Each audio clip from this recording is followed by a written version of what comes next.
మోకాల నొప్పులకు ఎటువంటి సర్జరీ లేకుండా ఎపియాన్ పెయిన్ క్లినిక్ అందిస్తున్న అత్యాధునిక చికిత్స. Welcome to Suman TV health bulletin. ఇవాల్టి హెడ్లైన్స్.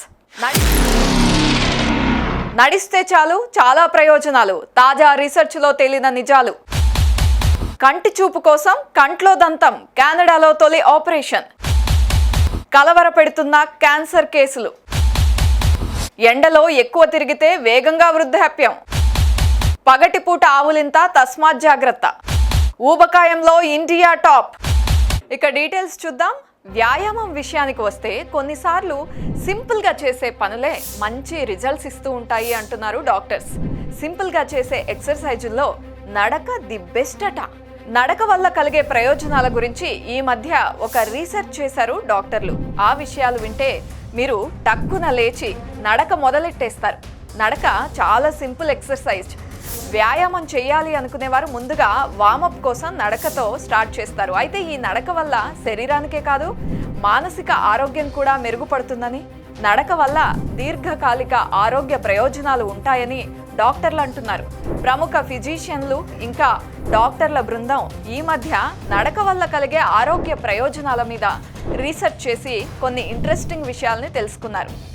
ఏడాది కూడా అవసరం లేదు, కేవలం 3 నెలల పాటు రోజు కనుక నడిస్తే రక్తపోటు, హార్ట్ రేటు మెరుగుపడడం, బరువు ఇంకా కొలెస్ట్రాల్ తగ్గడం, శరీరం హెల్తీగా యాక్టివ్గా మారడం గమనించినట్లుగా చెబుతున్నారు. క్రమం తప్పకుండా నడవడం ప్రారంభించిన తర్వాత రక్తపోటుకి, కొలెస్ట్రాల్ కోసం, డయాబెటీస్ కోసం మందులు వాడే అవసరం ఉండదు. అలాగే బరువు తగ్గడం వల్ల మోకాలికి చేయాల్సిన చికిత్సలు కూడా నివారించుకోవచ్చు అని ఈ రీసెర్చ్లో తేలింది.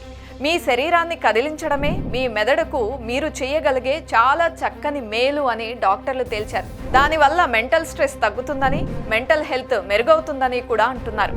నడక వల్ల శరీరానికి తగిన ఆక్సిజన్ అందుతుంది. దానివల్ల మతిమరుపు వ్యాధి అంటే అల్జీమర్స్, పార్కిన్సన్స్ ఇలాంటి రుగ్మతలు శరీరంలో పెరగకుండా నివారిస్తుంది.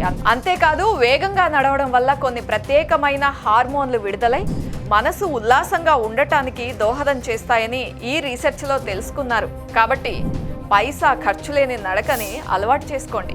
మందులకి, వైద్యాలకి, ఆపరేషన్లకి ఖర్చుల్ని తగ్గించుకోండి. శరీరానికి, మెదడుకి, గుండెకే కాదు మీ జేబులో డబ్బు కూడా నడక వల్ల చాలా ఆదా అవుతుంది అని ఆ డాక్టర్ల బృందం సలహా ఇస్తోంది. ఇక కెనడాలో ఒక అరుదైన ఆపరేషన్ జరిగింది. కెనడా సర్జన్లు ఒక రోగి కళ్ళల్లో దంతాలను పెట్టి కంటి చూపుని పునరుద్ధరించారు. ఎస్, మీరు విన్నది నిజమే.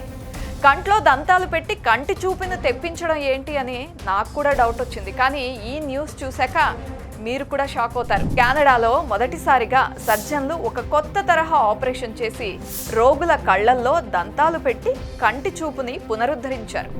కెనడియన్ డాక్టర్లు మొదట ఈ ప్రక్రియ గురించి చెప్పినప్పుడు కొందరు అంధులు ఆపరేషన్ చేయించుకోవడానికి భయపడ్డారట. కానీ ఒక ఆస్ట్రేలియన్ మహిళ ఈ ఆపరేషన్కి ఒప్పుకుంది. దాదాపు 20 ఏళ్లుగా అంధురాలిగా జీవితం గడిపిన ఆ మహిళ ఇప్పుడు అందరిలాగే చూడగలుగుతోంది. ఈ ఆపరేషన్ని టూత్ ఇన్ ఐ సర్జరీ అంటారు. ఇప్పటికి 3 ఈ చికిత్స చేయించుకుని చక్కగా చూపు పొందడం విశేషం. ఈ చికిత్సలో భాగంగా రోగి దంతాన్ని తీసి ఆ దంతంలో ప్లాస్టిక్ ఆప్టికల్ లెన్స్ను అమర్చి ఆపై మొత్తం కంటిలోకి అమర్చడం జరుగుతుంది. ఇది చాలా దశాబ్దాల నాటి ఆపరేషన్ ప్రక్రియ. అయినా ఇలాంటిది కెనడాలో ఇంతకు ముందు ఎప్పుడు జరగలేదు. దంతాలలో డెంటిన్ ఉంటుంది. ఇది శరీరం ఉత్పత్తి చేసే అత్యంత కఠినమైన పదార్థం. అయితే ఇది ప్లాస్టిక్ లెన్స్ ఇంకా రోగి కంటికి మధ్య అనువైన కేసింగ్గా మారుతుందని వ్యాంకువర్లో డాక్టర్ల బృందం చెబుతోంది. రోగి శరీరంలోని భాగాన్నే ఉపయోగిస్తూ ఈ ఆపరేషన్ జరుగుతుంది కాబట్టి సైడ్ ఎఫెక్ట్స్ ప్రమాదం లేదని డాక్టర్లు అంటున్నారు. ఆస్ట్రేలియాలో 7 విజయవంతమైన టూత్ ఇన్ ఐ సర్జరీలు చేసి కెనడాలో వాటిని మొదటిసారిగా ఆ డాక్టర్లు ఆపరేషన్ని నిర్వహించారు. అయితే ఈ ప్రొసీజర్ వల్ల కొన్ని ప్రమాదాలు ఉండొచ్చని డాక్టర్లు అంటున్నారు. ఏ రకమైన కంటి శస్త్రచికిత్సలోనైనా ఇన్ఫెక్షన్ వచ్చి మన దృష్టి అంతా కోల్పోయే ప్రమాదం ఉంటుంది. అయితే ఇంగ్లాండ్, ఆస్ట్రేలియా సహా 10 దేశాలలో దశాబ్దాలుగా ఈ ప్రొసీజర్ జరుగుతోందని, సక్సెస్ రేట్ కూడా బాగుందని కెనడియన్ డాక్టర్లు చెప్పారు. మన దేశంలో క్యాన్సర్ పెరుగుదల రేటు ప్రమాదకరంగా ఉందని తాజా రిపోర్ట్లు వెల్లడిస్తున్నాయి. ఒక పక్క ఇతర దేశాలలో క్యాన్సర్కి మందులు కనుక్కుంటూ ఉంటే మన దేశంలో మాత్రం క్యాన్సర్ మరణాలు పెరుగుతూ ఉండడం కంగారు పుట్టిస్తోంది. క్యాన్సర్ విషయంలో మనం అప్రమత్తంగా ఉండాలని ఈ తాజా నివేదికలు స్పష్టం చేస్తున్నాయి. ఆ వివరాలేంటో ఒక్కసారి చూద్దాం. Indian Council of Medical research, ICMR అంటే మీకు ఈజీగా అర్థమవుతుంది. ది లాన్సెట్లో ప్రచురించిన తన తాజా అధ్యయనం ఈ పెరుగుతోన్న ఆరోగ్య సంక్షోభం గురించిన వాస్తవాల్ని హైలైట్ చేస్తోంది. గత 10 ఏళ్లలో క్యాన్సర్ కేసుల్లో పెరుగుదలను పరిశోధకులు గమనించారు. రాబోయే 20 సంవత్సరాలలో ఇది ఇంకా పెరుగుతుందనే అంచనాలున్నాయి.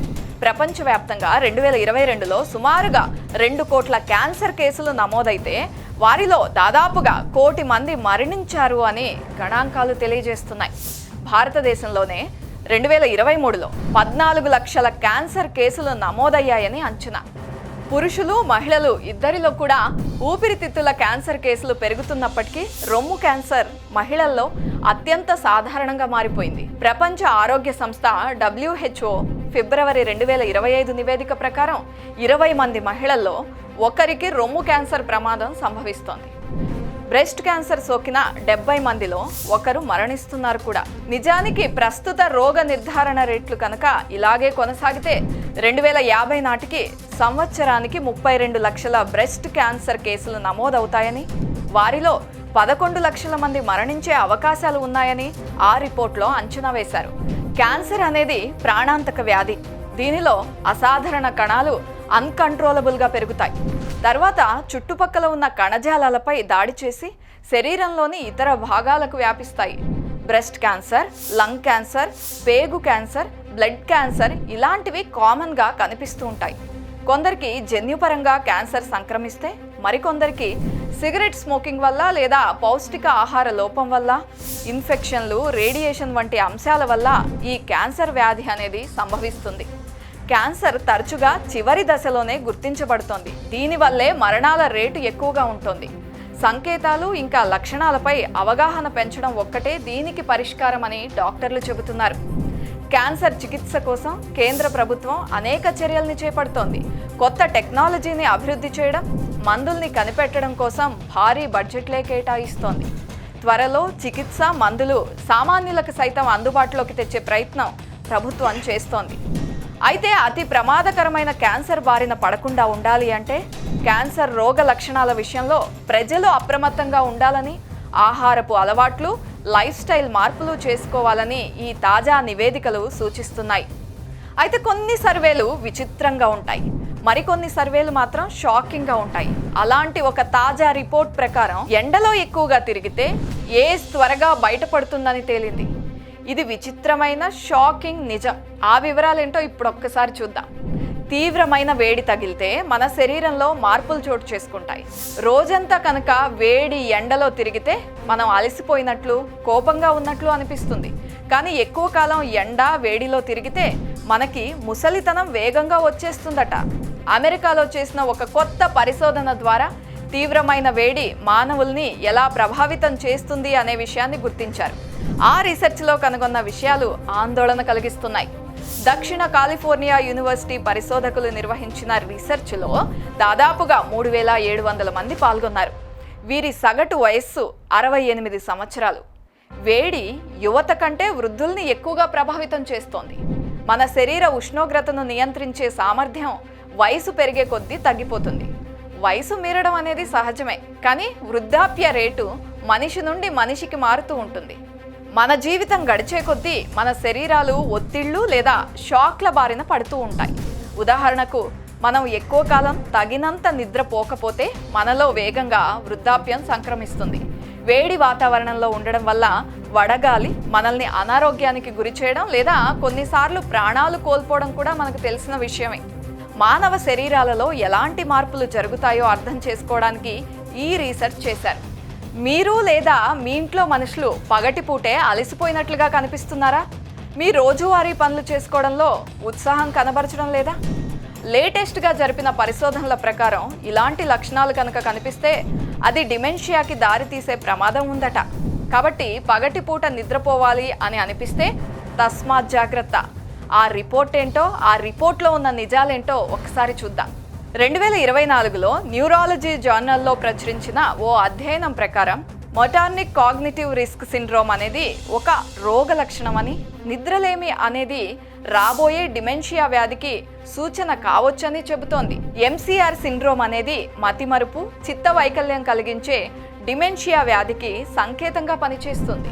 MCR రోగులకు తరచుగా జ్ఞాపక శక్తి సమస్యలు తలెత్తుతాయి, నడక వేగం తగ్గడం వంటివి కూడా ఉంటాయి. ఈ మధ్య అధ్యయనంలో పరిశోధకులు 76 ఏళ్లు పైబడిన రోగులను పరిశీలించారు.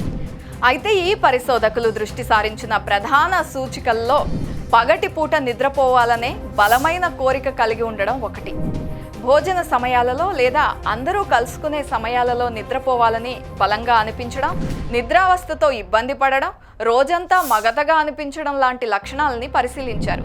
ఈ అధ్యయనంలో తేలింది ఏంటంటే, తరచుగా అలాంటి నిద్రావస్థతో బాధపడే వాళ్ళకి MCR సిండ్రోమ్ త్వరగా వచ్చే అవకాశం 3 రెట్లు ఎక్కువగా ఉంటుందట. నిద్రలేమి అనేది నేరుగా MCRకు కారణమవుతుందని చెప్పకపోయినా అందుకు దారితీసే అవకాశాలు ఉన్నాయని మాత్రం బలంగా చెబుతోంది. దీనర్థం పగటిపూట నిద్రపోవాలని బలంగా అనిపించింది అంటే వెంటనే డిమెన్షియాకి సంబంధించిన డాక్టర్లని సంప్రదించడం మేలు అని ఈ తాజా నివేదిక సూచిస్తోంది. కొన్నిసార్లు నిద్రావస్థ కలిగి ఉండడం లేదా ఉత్సాహం లేకపోవడం సాధారణమే. అయితే ముఖ్యంగా ఈ లక్షణాలు ఎక్కువ కాలం కనిపిస్తే మాత్రం జాగ్రత్త పడాల్సిందే. ఊబకాయం, బరువు పెరగడం గురించి ఇప్పుడు అందరిలో కూడా అవేర్నెస్ పెరిగిపోయింది. ఫిట్నెస్ మీద చాలామంది దృష్టి పెడుతున్నారు, డైటింగ్ మీద కూడా ధ్యాస పెడుతున్నారు. అయినా కూడా భారతదేశంలో ఊబకాయం, బరువు పెరగడం అనేవి రాబోయే రోజుల్లో అతిపెద్ద ఆరోగ్య సమస్యలు కాబోతున్నాయని ఓ అంతర్జాతీయ స్థాయి రీసెర్చ్లో తేల్చి చెప్పారు. 2050 నాటికి భారతదేశ జనాభాలో 44 కోట్ల మందికి పైగా ఊబకాయం, అధిక బరువు ఉన్నవారు ఉండవచ్చు అనేది ది లాన్సెట్ జర్నల్లో ప్రచురితమైన ఓ విశ్లేషణ. అయితే 2050 నాటికి భారతదేశంలో ఊబకాయం, అధిక బరువు ఉన్నవారి సంఖ్య పురుషులైతే 22 కోట్లు, మహిళలు 23 కోట్ల మంది ఉంటారని అంచనా. ఊబకాయలు ఎక్కువగా ఉన్న దేశాలలో చైనా తర్వాత ప్రపంచంలో 2వ పెద్ద దేశం మనదే ఉంటుందట. అమెరికా, బ్రెజిల్, నైజీరియా వరుసగా 3వ, 4వ, 5వ స్థానాల్లో ఉంటాయని అంతర్జాతీయ పరిశోధకుల బృందం వెల్లడిస్తోంది. Indian Council of Medical Research బృందం కూడా ఈ గ్లోబల్ బర్డెన్ ఆఫ్ డిసీజ్ అంటే GBD అని కూడా అంటూ ఉంటారు. ఈ అధ్యయనంలో వారు పాల్గొన్నారు. భారతదేశంలో 5 నుండి 14 సంవత్సరాల వయస్సు గల పిల్లల్లో దాదాపుగా 1,06,00,000 మంది అబ్బాయిలు, 1,04,00,000 మంది బాలికలు అధిక బరువు, ఊబకాయంతో బాధపడే అవకాశం ఉందని పరిశోధకులు అంచనా వేశారు. GBD అధ్యయనాన్ని చేసిన అమెరికాలోని వాషింగ్టన్ యూనివర్సిటీలో Institute for Health Metrics and ఎవాల్యుయేషన్కి చెందిన రీసెర్చర్ ఇమాన్యుయేలా గకిడవ్ మాట్లాడుతూ, అధిక బరువు ఇంకా ఊబకాయం అనేవి ప్రపంచవ్యాప్తంగా ప్రబలిన ఓ మహమ్మారి. ఇది చాలా విషాదమని అన్నారు. ఫిబ్రవరి 23న ప్రధానమంత్రి నరేంద్ర మోదీ తన నెలవారీ మన్ కీ బాత్ రేడియో ప్రసారంలో ఊబకాయాన్ని ఎదుర్కోవాల్సిన అవసరాన్ని ప్రస్తావించడం గమనించాల్సిన విషయం. ఆరోగ్యవంతమైన దేశంగా ఉండాలంటే ఊబకాయాన్ని ఎదుర్కోవాల్సి ఉంటుందని ఆయన మాట్లాడారు. బాడీ మాస్ ఇండెక్స్ BMI అని మాట్లాడుతూ ఉంటాం మనం. ఇది కనుక పరిమితికి మించి ఉంటే ఊబకాయం అనవచ్చని, ఇది గుండె జబ్బుల ప్రమాదాన్ని పెంచడంతో పాటుగా తీవ్రమైన అనారోగ్యానికి దారితీస్తుందని డాక్టర్లే చెబుతున్నారు. ఊబకాయం అనేది ఎముకల ఆరోగ్యం, సంతానోత్పత్తి అంశాలను కూడా ప్రభావితం చేస్తుంది. క్యాన్సర్ ప్రమాదాన్ని పెంచుతుందని డాక్టర్లు సూచిస్తున్నారు. ఇవి ఇవాల్టి హెల్త్ బులెటిన్ అప్డేట్స్.